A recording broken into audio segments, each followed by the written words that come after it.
வாழ்க்கையில் சூழலை சமாளிக்கும் மனப்பக்குவமே முக்கியம். நம் வாழ்க்கையில் ஒவ்வொரு நாளும் பல்வேறு அற்புதங்களையும் படிப்பினைகளையும் கொண்டே துவங்குகிறது.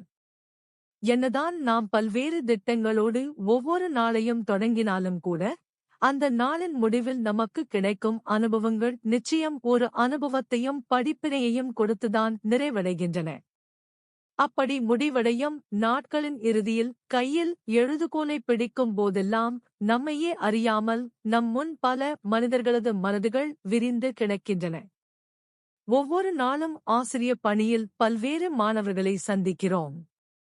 எப்பொழுதும் படிப்பில் முதல் தரமாக வரும் மாணவர்களை பாராட்டும்போது அது அவர்களது மனதில் பெரிதாக எந்த ஒரு தாக்கத்தையும் ஏற்படுத்துவதில்லை.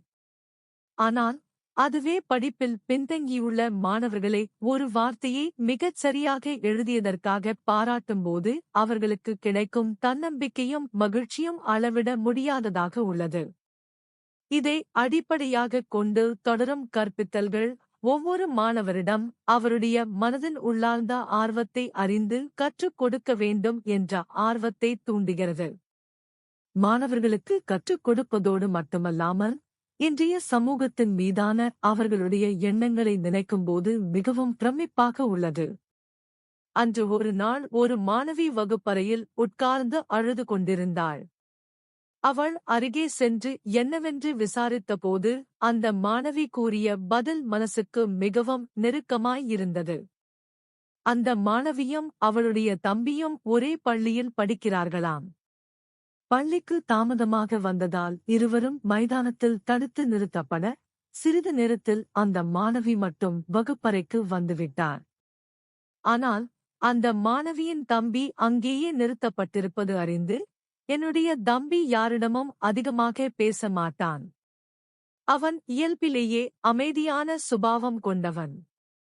எனவே அங்குள்ள சூழலை அவன் எப்படி எதிர்கொள்கிறான் என்று எனக்கு தெரியவில்லை. மேலும் நான் கிளம்பி வரும்போது அவன் என்னை பார்த்த பார்வை மிகவும் பரிதாபமாக இருந்தது என்று கூறி அழுதாள். பள்ளிக்கு வரும் அனைவருக்கும் ஏதோ ஒருவிதமான வலிகள் இருக்கத்தான் செய்கிறது. எல்லோரும் அதைக் கடந்துதான் இந்த இடத்தை வந்து அடைகிறார்கள். உன் தம்பிக்காக அழுவதைத் தாண்டி அவனுக்கு அந்தச் சூழலை எப்படி சமாளித்து கடந்து வர வேண்டும் என்பதைக் கற்றுக்கொடு என்று அவளிடம் ஆறுதல் சொல்லிவிட்டு வந்தேன். அந்த நிகழ்வு நடந்து பல மணி நேரம் ஆன பின்பும் மனதில் ஏதோ இனம் புரியாத உற்சாகம் இருந்து கொண்டே இருந்தது. இன்றைய காலகட்டத்தில் பிறருக்காக கண்ணீர் சிந்தும் உள்ளங்களும் இருக்கத்தான் செய்கின்றன என்பதை நினைக்கும்போது மிகவும் மனநிறைவாக இருந்தது. பெருகிவரும் பொருளாதார நெருக்கடிகளால் ஒவ்வொருவரும் உறவுகளை தொலைத்துவிட்டு இயந்திரமாய் ஓடிக்கொண்டிருக்கிறோம்.